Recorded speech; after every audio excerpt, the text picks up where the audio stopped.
It's such a humbling moment to stand in front of you, and humbling because I was actually not the person to stand here.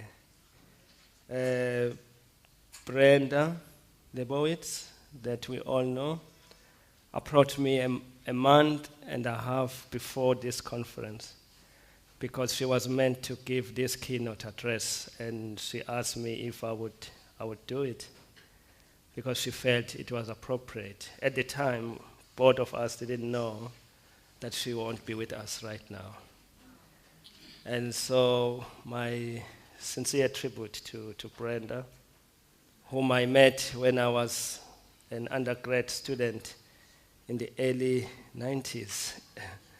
And he became a mother more than an academic to me, and supported and encouraged. And when she saw seeds of, she would say, greatness, she would just nurture those and support and open spaces. So she's been continuing to do that until I became a member of academic community.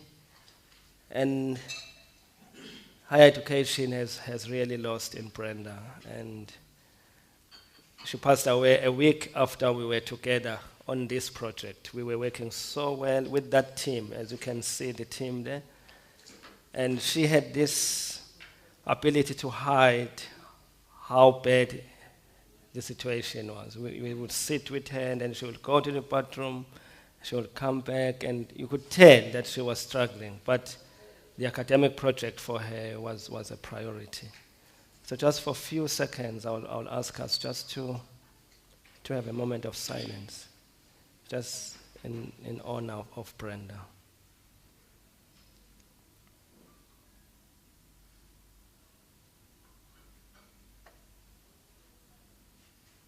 Okay. Thank you. Thank you so much. Yeah. Well, colleagues, I've been asked specifically to talk about the Southern African Rurality in Higher Education project and base my keynote on that. And it's a project that is made up of, it is a project that is made up of several colleagues. Obviously, in the South African context, we had Brenda as the principal investigator, and then we had Sue from University of Bristol. And then that is the team there, as you can see. We began the project in 2017, and the real issues that we wanted to focus on in terms of this particular project concerned issues around transition. And we targeted second-year students, because in order to attend transition, it's better to engage, we felt, with students who have completed the first year in the university and are now in the second year, and they could hopefully reflect in ways that will be meaningful. And so we chose second-year students. And the real focus was on how they transition from learning within school and home, not just school, but also and home in rural context to university learning. Okay, so what is it about home and schooling that they bring into higher education? So that was mainly one of the things. And in order to achieve what we wanted to achieve, we wanted them to document. So students we weren't calling them study participants, but they were co-researchers. So we are generating this knowledge together with students. And so there's an element of agency there. We're giving students that agency. So we're not studying students as objects, but we're co-creating knowledge with them so that we can also learn from them. Students are not coming just to learn from us. We are also having them so that we ourselves can learn and be taught by our students. And so we have them as co-researchers. But the key question that we are asking is how learning in rural context helped or inhibited their negotiation of the transition into higher education? And we felt this is a very important question, a question we cannot ignore, a question that we felt will inform our choices in terms of the theory that we chose to use to read the world that they were going to create with us through research, the research methodological choices. So that question informed all the choices because we really wanted to make sure that we're not reaching conclusions and make decisions on the basis of just us and our own views. We wanted them to be very involved. Now, the concept of rurality itself is quite a difficult concept, and we took a while as a group to agree that actually rurality is not a simple concept to actually define, given how our country has evolved historically. Urbanization, migration, rural areas themselves starting to have resources that we have in urban areas. And so we really grappled with that concept. But we kind of use Roberts and Green's concept of rurality and having engaged with it, we decided it is demographic. In other words, it is generally a very racialized category. It's mainly for a particular race group, at least in South Africa, when you talk disadvantage and access to resources. And it's geographic, owing to the Bantustan policies in our country, which we all know about. And it is also cultural and contextual. And so we realized that if we wanted to define rurality in ways that won't attract criticism, we needed to be as open as possible without losing, especially the cultural and contextual aspects of it.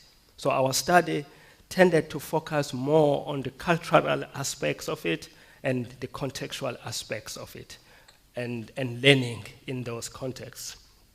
And so, as I already said there, that the few students from rural areas that gain access into higher education, they really experience higher education differently to the majority of students. Actually, as you will see later on, that students who come from rural areas, there's something very specific about how they experience higher education as opposed to students from black townships, for instance. There's certainly a difference, and as we will be discussing, of course, there are overlaps, but there are specific differences that we want to draw everyone to. And so, yes, access coming into the university is now policy, but generally what data shows us is that for students who come from rural areas, things are changed to remain the same. That yes, they have been allowed in, which is a change, but once they are in, generally things are just still the same. And so it is important for us then to engage with this and to think about how do we make things change and really change, than just change to remain the same. And so we had a series of research questions that we wanted to generate our data in relation to. How can the complexities of rurality be conceptualized in relation to higher education? Because we accept it is complex. Rurality is a very complex, concept. So we accept that. We're not naive about that. But we're wanting still to say those complexities, as complex as nebulous the concept of rurality as it is, we still need to ask ourselves how, in relation to higher education, these can inform our practice, our curriculum design. So that's the first one. What are the dimensions of rurality as experienced by students transcending from home to university in the global south? All right? That's the second. The third one, how and in what ways do students negotiate this transition from rural home, rural school, rural community? And how does this influence their trajectories through higher education in Southern Africa? And Southern Africa, because the project involves 9 other Southern African countries. So it's not just South Africa. It's SADC region, basically, all right? Countries in the SADC region. And the last one is, how and in what forms might inclusive and living curricula, I think for me, this is a key word, living curricula, be developed that build on the experiences of all students, including those from rural contexts in South Africa. So this is a bigger question. This is a bigger question. So the question is that this last question in particular is how do we make higher education a home for all? How do we ensure that every student who comes into higher education identifies with the space and knows that this is my home? Home in every sense of the word. So these are the questions that we had. Of course, as you will see in terms of data, I won't be referring to data that answers all these questions, and I'll discuss that later on. All right. Now, one of the things that we acknowledged as a team is that we cannot talk transition without talking decoloniality. It's just impossible. And so one of the things that we thought we needed to really, really address ourselves to as a team, it is to that question, how can we not speak of decoloniality in the 21st century? How can we not do that? And so we felt any talk of transition, any talk of making higher education a home for all that does not engage with the concept of decoloniality, it's just going to be the old practices that construct students as a problem and universities as having no problem. And so we will construct students in this deficit discourse. Students will be the ones who need to be fixed. Universities are fine. And so the question then is, who is underprepared really? Is it students or is it academics themselves? All right? Are we having underprepared students or are we having underprepared higher education institutions?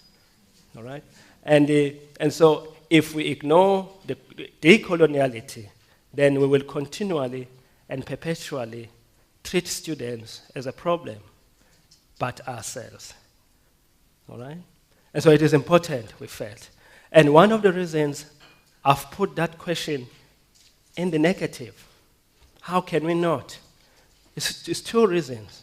As I just said, we cannot dissociate anymore the work that we do within our disciplines from a reflection on its political and institutional conditions.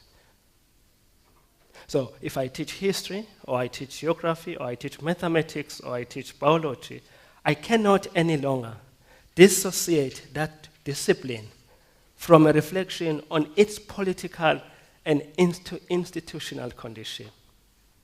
I cannot do that. And I'm talking about mainstream academics. I'm not talking about academic development centers, which I will be talking about later on, whether or not we have a place for academic development centers or we need something else, if we really mean what we say about making universities a home for all. And so the first reason is that the reason I have put my question in the negative. The second reason is that how can we not give notice of the preventive? In other words, some of the typical risks or traps to be avoided when talking decoloniality. So what is it that as a team we felt we needed to avoid in talking about decoloniality? But at the same time, we have to talk about decoloniality. So that is why the question is put in the negative there. The point is, therefore, that when we reflect on research and knowledge generation, we can no longer do that outside the context of striving for decoloniality. And I'm wanting to talk about what we mean by decoloniality. It's been a buzzword, it's been thrown around, and we attempted, if you like, to make it clearer.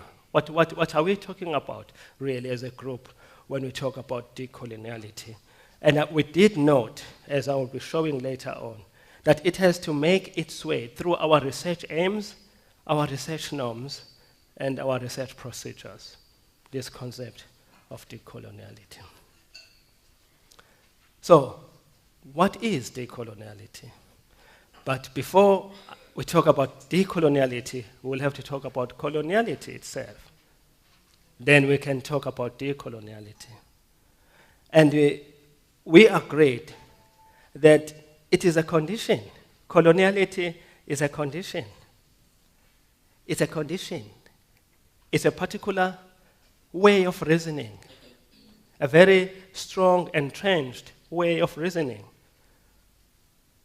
And that reasoning sees inferiority in anything or of anything other than European or white.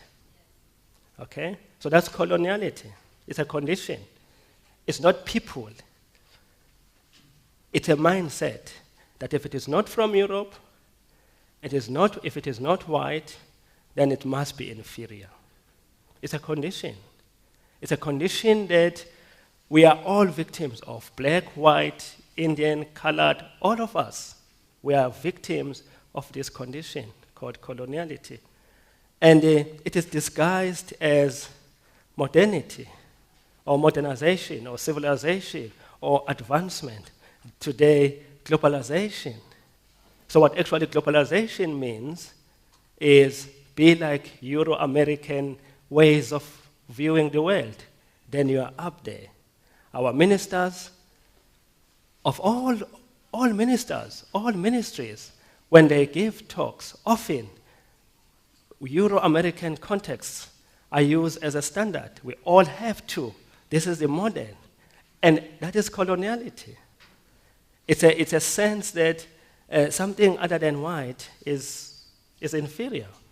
Okay? And these are the kinds of conversations that we have to have in an open way, without getting emotional or sentimental, and just be intellectual about it, because that's what academia is about. It's about engaging at the level of ideas. And so, disguised as modernity. Now, we all know, all of us, we did history or some economics or something. We know that I did literature, and so we had kind of period literature that was written around the period of modernism or modernity.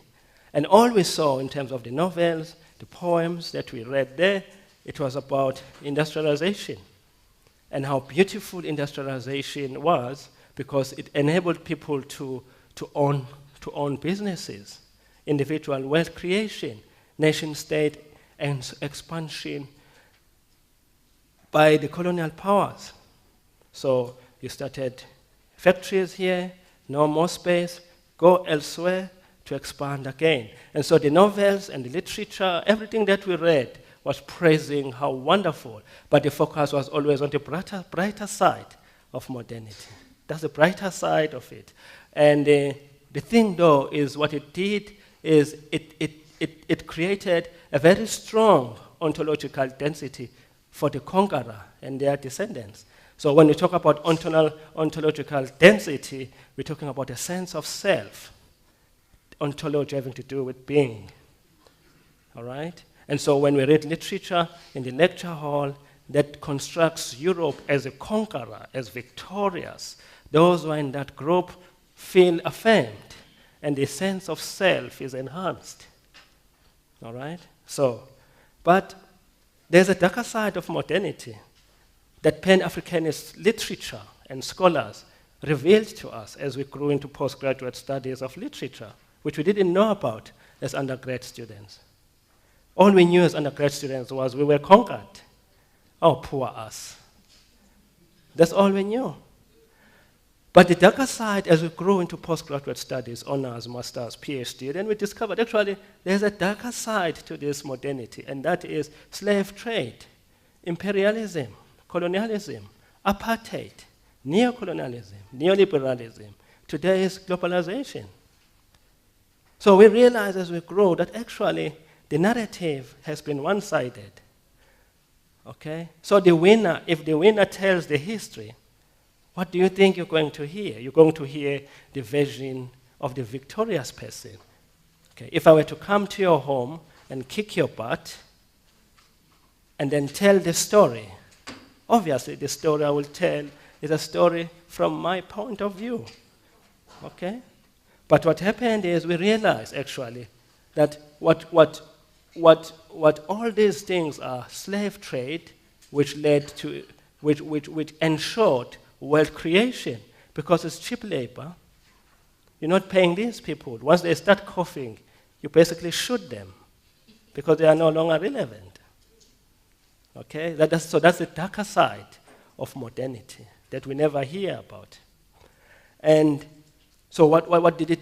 So the darker side creates what? Weak ontological density for the conquered and their descendants. A sense of inferiority, a sense of, reinforced through the media, reinforced through advertisements, reinforced in various ways, schooling, curriculum, and so on and so forth. All right? And sorry, maybe to come back. So what we realize is that actually there's no difference between all these things: slave trade, imperialism, colonialism, apartheid. There's no difference. Today is called globalization, but it is still having a sense of bowing to a particular worldview and make that worldview a standard for everyone to emulate. And so what it does is it obliterates difference. It obliterates ethnicity. It obliterates who you are as an Afrikaner speaking South African, as a Zulu speaking South African, as a Xhosa speaking, and the values, your values are obliterated once we embrace globalization. Because globalization is equal to Euro-American worldview. That's what globalization in its fundamental sense means. But we have embraced it as if it's the right thing. But in fact, it has huge problems. Okay? All right. I also want to say that actually decoloniality, or if you like, decolonization, is not, decoloniality is neither transformation nor decolonization. So I think we need to separate those things. And we agreed as a team that transformation discourse has ensured that things are changed to remain the same. So transformation has failed South Africans, all of us. Because what transformation actually has done is basically about changing the form, but leaving the content, the substance, the same. So if I were to pour water in this glass, it will be shaped like the glass, but I can take the same water and put it in the square-shaped container, and it will look like a square-shaped, but it will still be the same water. So that's what transformation has done. Put black faces there, put black women there, put women there, but all they have to do is to slavishly observe what is already in. So transformation has failed the nation. We don't need transformation, we argue in the program. It's not working. If it is working, why are we feeling the way we feel 24 years later? It's because it's not working. So the problem is not have a black face, have a woman. That's not the issue. The issue is what are the mindsets that precedes who comes into the position. Okay? So it is not who is there. It is what informs what is there. What influences the structures? Which worldviews are dominant? Whose worldviews are dominant? That's what the issue is. And so we agreed that transformation is not decoloniality, because it has produced radicalism in Western-trained minds. Okay? That's all what transformation has done. So people who still see Euro-American ways of reading the world as superior appear to be radical now. They appear to be radical, but actually, if the mode of reasoning is still the same, if a child who comes from Mgqwashu is in my classroom, and I have a mindset of, oh, poor her, I just need to help her. As long as we still think like that, we are not we are colonized. We have coloniality now. So we do not believe a child from Mgqwashu or Inanda can teach an academic professor something in biology or in science or in mathematics. So we write radical papers as academics, we get published, we get we get called as keynotes, like Emmanuel is called right now, because he's written this amazing theory on how we must transform. And it sounds so radical. But in my class, the way I see my students is not aligned with the paper I just published. So just because I'm radical in my opinions, it does not mean my mindset has transformed. And so we agreed as a team that the transformation discourse, all it has done, it has produced radicalism in Western trained minds. That's what transformation has done. We agreed. In terms of decolonization, we also agreed that decolonization was basically a political decision, a political act of changing who is in government. So replacing one's apartheid government of Botha and his generation with Mandela's generation, mainly black. That's all it did. Decolonization only did that. It only did that. The agreements that were reached, to date, we are living with the consequences of those agreements. So decolonization has failed the nation. It has failed the nation because it is a political decision to replace one type of ruler with another. That's all it does. It does not change fundamentally what are the mindsets, whose knowledge we value, who is in our classroom. Are we even interested to know whether this child has had a meal this morning or not? Are we even interested to know what is it that they learn from home that might be usable in teaching them this concept?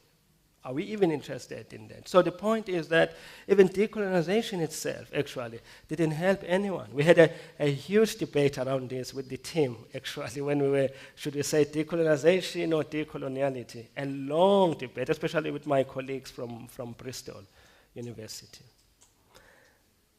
And so we agreed that both transformation and decolonization did not succeed in removing procedures, values, norms, practices, thinking, beliefs, choices of a sense of superiority of Europe. Both decolonization and transformation has failed us.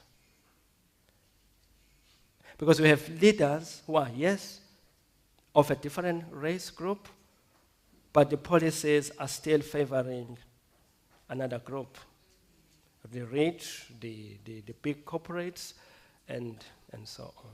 And this is not, I hope I'm not sounding like somebody we all know, because that's not what I'm, okay. Okay, it's not that at all, please, yeah, all right. I'm an academic, I'm not a politician, okay? Just the scientist, if you like, yeah, all right. So let's talk about knowledge creation, because this is now coming to transition. Okay, the issues around transition. Let's talk about knowledge creation. That every time we regard something as knowledge, it's because there is a theory that we generate on the basis of which we construct and identify and present something as theory. So theory generation is a hallmark in the knowledge creation process. Okay? So if you can't theorize it, then it's not knowledge, it's just opinion. Okay? And that's what distinguishes day-to-day ordinary knowledge to the knowledge that you and I are busy with even right now. Okay? So that's the first thing that I thought we needed to talk about. I also think we need to agree that in order to generate theory, we need comparison.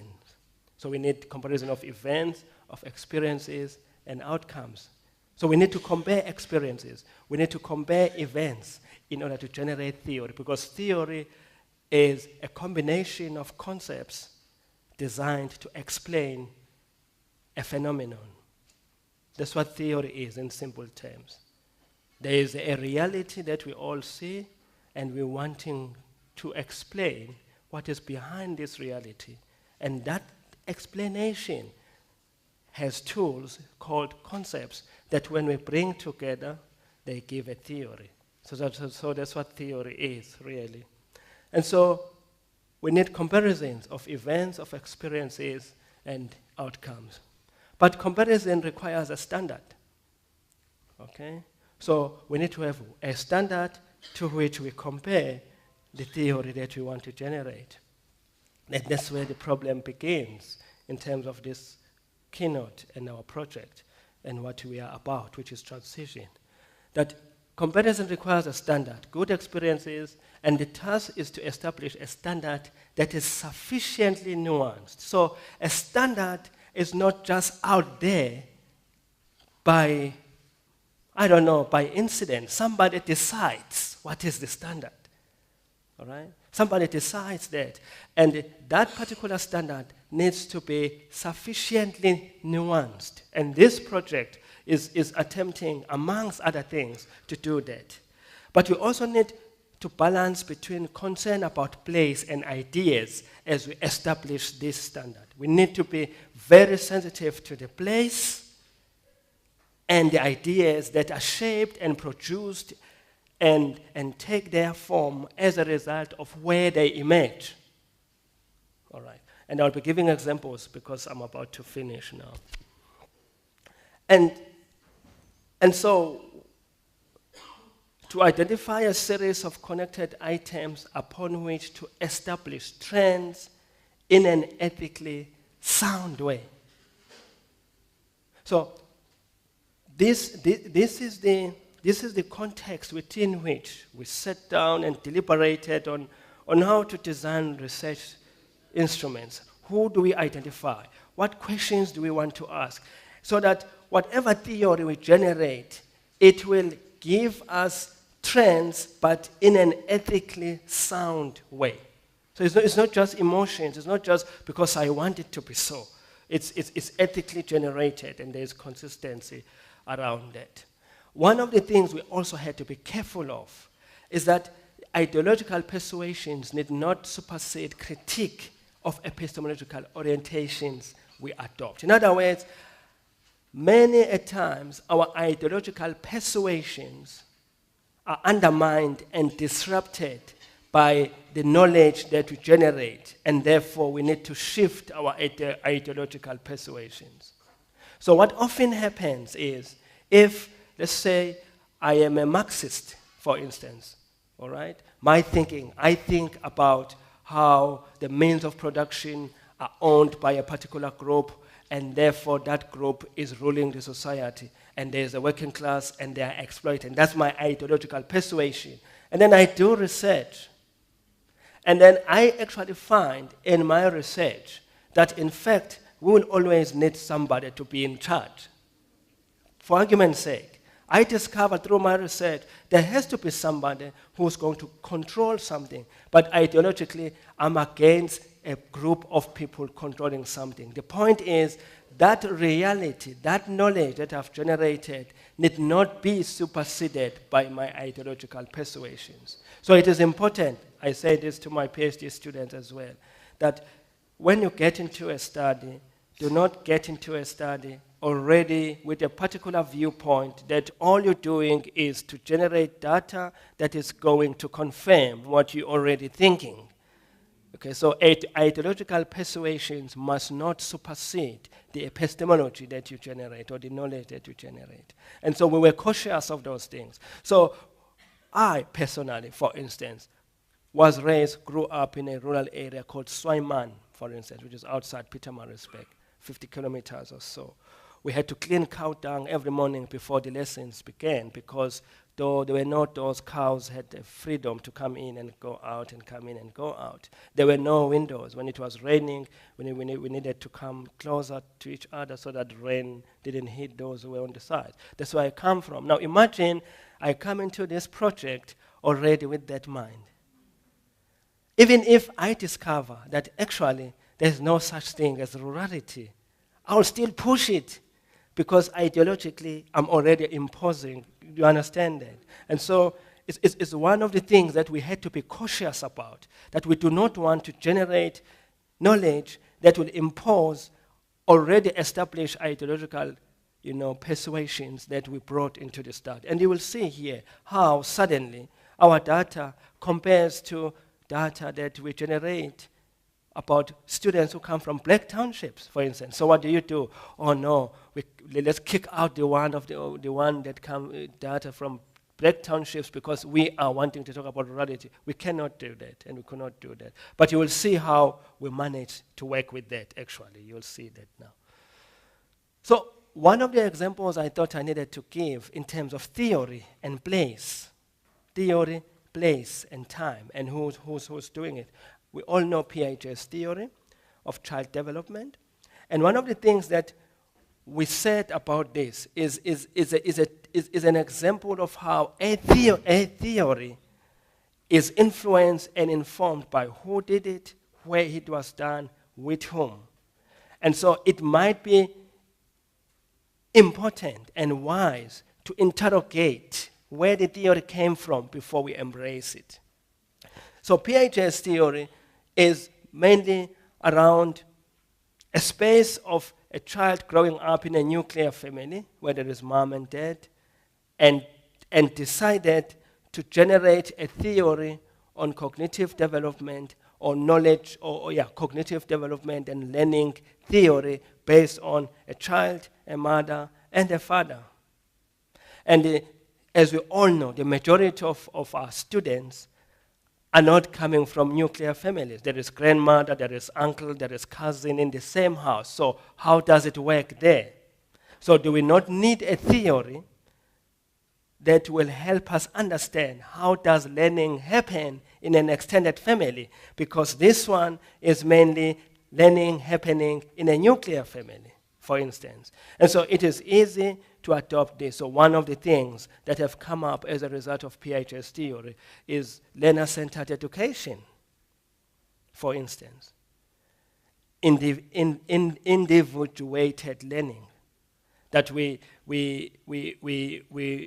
focusing on this one learner, and learning is something that happens from inside out. And group work and learner-centered learning without checking which learner, centered on which learner, with which background, in whose language, from which context, with which resources. It's just learner-centered learning. And so in learner-centered learning, as a result of Piaget's theory, you find one and the same students are leading those groups because the formal context of formal education is a continuation of their home environment, where there is a very open kind of relationship, for instance, around dinner table at home. So you have kids who come from homes where you may not be in the same room with an elderly person, simply because you are a child. Okay? And so as kids, you stay alone there. As parents, you're on the side. And so if we're sitting around the dinner table, and I notice this all the time, I ask my son, how was your day? It was like this. Why do you think that? Oh, well, because of this. No, I don't agree with you. I don't think your teacher meant that. I think your teacher meant that. No, not that. You don't understand. Okay, help me understand. What am I doing? I am already creating a mindset that schooling promotes. Critical thinking, defending your own views, argumentation.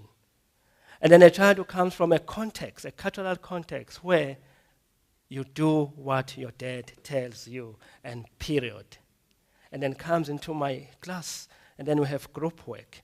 Who do you think will dominate that group work? Is the one whose cultural home socialization is a continuation, the classroom is a continuation of that cultural background anyway. And so how do we ensure that even the other one finds the classroom as a home for themselves? You see, those kinds of things. And so one of the things that Piaget's theory has done has given us learner-centered education, which today is still not working. Okay? This is just one example, which we are going to show in terms of the data. I don't know, how am I doing in terms of time, Andre? Am I okay? 5 minutes, thank you. Good. Okay. So It is therefore possible to be anti-Western in ideology, but pro-Euro-American in our mode of reasoning. Okay, I've already made that point. All right. The last point is this, that we need to develop a new and multiple reference point to develop theory. The world is larger than Euro-American context, definitely. Definitely. Okay. Now, I'm going to our, I've kind of touched on this in some ways, but just to say that theoretically, we use these two concepts. The concept of Hollard et al.'s figured worlds, which is about social encounters in which the positions of those taking part matter. Social in which those who are taking part, their position, it matters. They are socially and culturally organized, these spaces, and located in particular times and places. So these people, those who come and have encounters in our lecture halls, in our universities, they are coming in and they experience our spaces in ways that often is not a continuation of the spaces that they come from. And so theoretically, that's where we come from. Of course, we're going to read further on this. We also, in terms of identities, that they evolve through participation over time in and across different figured worlds, the importance of agency, and so on and so forth. Now, what I'm going to go do now, because I've already said some of these things, I'm going to move straight to our findings. Maybe the only thing that I'm going to say here in terms of methodology is this, that we had students from 3 South African universities for this project. University of Johannesburg, Rhodes University, and Fort Hare. And the reason we're calling them core researchers is that they are working alongside us as academic researchers, collecting accounts of everyday practices in the form of digital documentaries, students themselves. We gave them iPads from the project so that they can make digital stories, both during school holidays, university holidays, when they are at home, taking certain pictures and spaces where they are, and conversations in the home, just day-to-day ordinary conversations.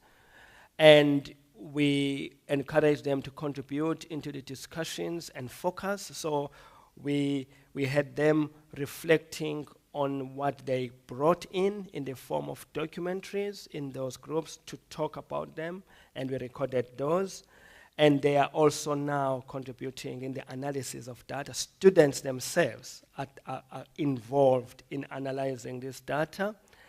And they are also participating in presentations. They are also writing with us from the project. And we are publishing with them, both in the website and in academic journals. Because we're wanting them to give voice to what we present to the academic community as findings.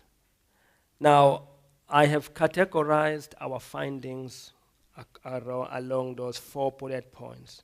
They are prior learning in rural areas, their experiences as university students, how they negotiate the transition to university, and what kinds of social and technical resources they draw upon. Now, here are the findings. Okay, here are the findings now. I'm just going to show all of them and then talk about them. So with our students, this is probably obvious, that limited educational resources and lack of teachers in rural schools. We have those experiences of not having a maths teacher or a geography teacher for the whole year, and one of the learners standing and teaching that. We have those. Now, here is what one of them said. Our culture can ground us and groom us into becoming better people. There is a thing that you will never learn at school. There is a thing that you will never learn at school. Okay? And so, if that is the case, what is it about our curriculum that draws from that in order to teach what we want to teach our students. Huge determination by core researchers to overcome challenges. One of them said, because of a lack of teachers, you had to study for yourself. Because at the end of the day, you knew that you had to pass. You had to take the responsibility of learning for yourself. Okay? I'm finishing now.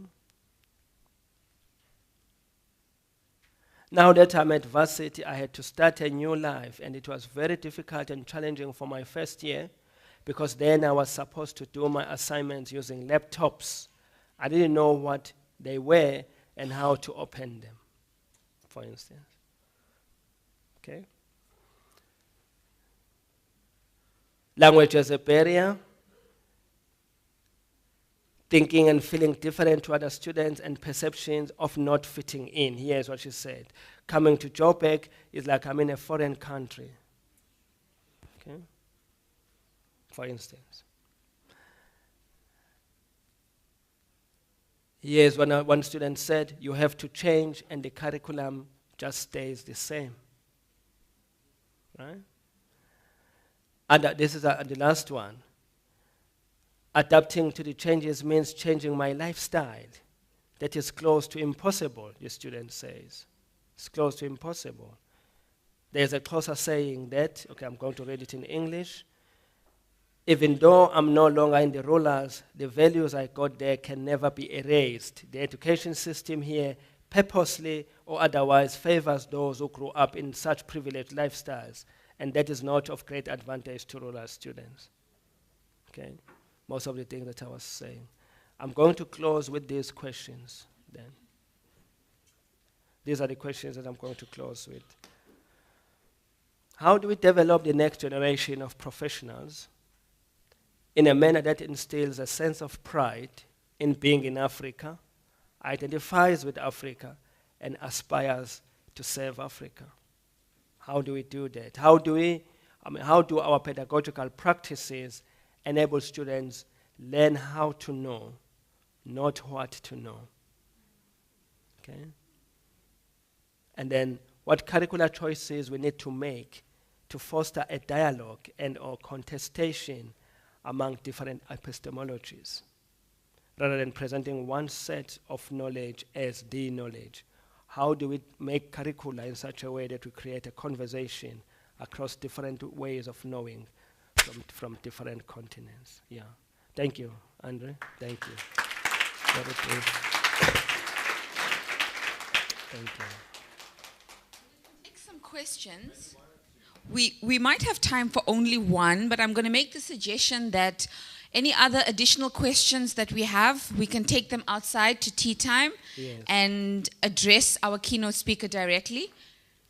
Are there any burning questions? I have one, actually, if no one else. Oh, sorry, I forgot to say there's our website there, just to know more about this project. I was really skipping. Yeah, sorry.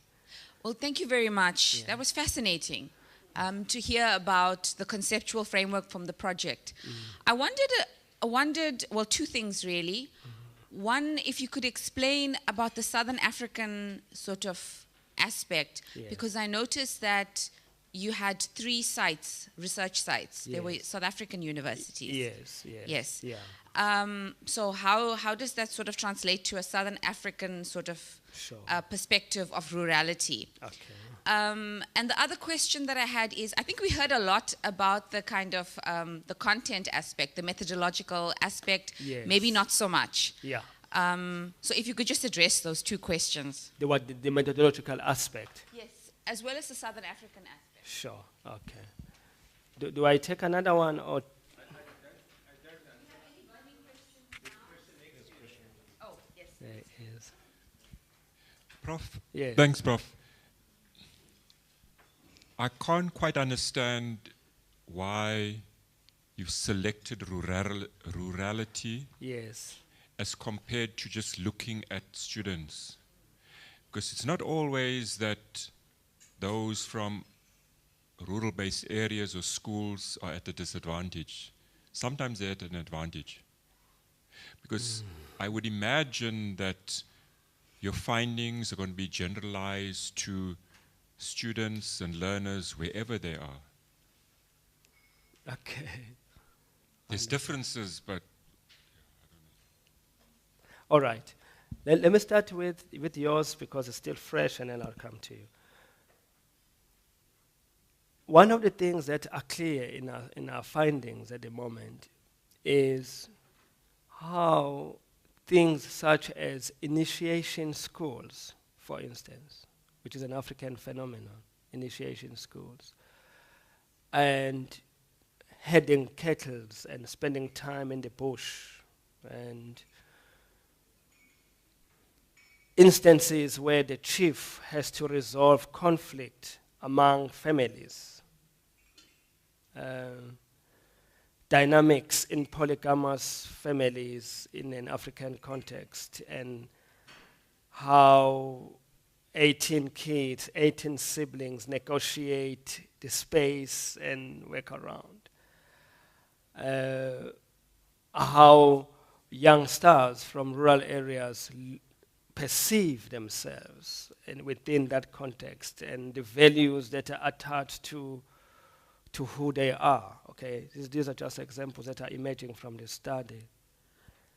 Now, those things, initiation schools, polygamous circumstances in an African setup, conflict, negotiating all of those things in those spaces surely develop a lot of concepts that when they arrive in our spaces, they are treated as if they don't know anything, as if they've never engaged critically, they've never thought critically, they've never engaged in a conflict situation and develop huge, extensive interpersonal communication skills. So they come into the university, they feel like, and then as you speak with them, they say, oh, this is what this is, okay? And so we are increasingly finding that out of having to take the kettles to the deep, for instance, and the things that they learn there, I'm talking about our science students, for instance, the things that they already know from just that context, when they come into a chemistry class, those things are presented as foreign to a point where they end up failing, when in fact, had the lecturer paid attention to who these students were, where they come from, what experiences they've had, what spaces, where they come from, a lot of learning has taken place. Chemistry would be so easy. In fact, some kids who are now considered to be dropouts will be high flyers in higher education. All right. So my point is, I hear what you're saying, but I promise as we continue analyzing this data, we're realizing how initiation schools and the things that they are taught there can literally be drawn upon to make accessible a lot of seemingly difficult concepts in higher education. But as I say, as we present our findings, you will see that. I agree with you up to a point. Yeah. Black township schools, students who come from black townships and students who come from rural areas are definitely not the same. Yeah, are definitely not the same. I think, to what extent are we interested in knowing about their spaces? For me, I think that's the question. Yeah, but we'll talk over tea, I know. Yeah, and then we have Zimbabwe. Yes, Zimbabwe, Zambia, Swaziland, Botswana.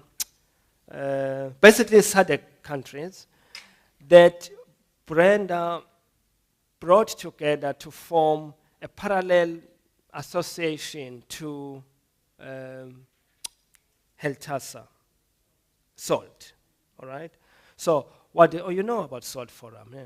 So what she has done with SALT is she has brought them into this project. And so the reason you see UJ, Forte, and Rhodes is because this is one arm of this big project. Our colleagues in the SADC region are doing the same thing as well. Yeah. So it's a huge SADC kind of we definitely have to take on from where Brenda stopped, actually. It's just really huge. Methodologically, in terms of data generation, we had 7 sessions across the year where we use different approaches: documentary evidence, documentary stories, they made their stories, collages, where they will draw a river of life. And we also ask them to take pictures around where they grew up, and then we ask them to record without the family knowing, just day-to-day ordinary conversations and things that are happening during holidays and so on. And then we're taking that and then we're analyzing that with them. And it is amazing how rich students from rural contexts are. We don't even realizing it.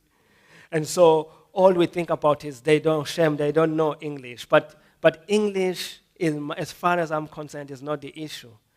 The issue is which world are we imposing onto them? And to what extent are we interested in the world they are bringing into the classroom? English language, as far as I'm concerned, is a secondary thing.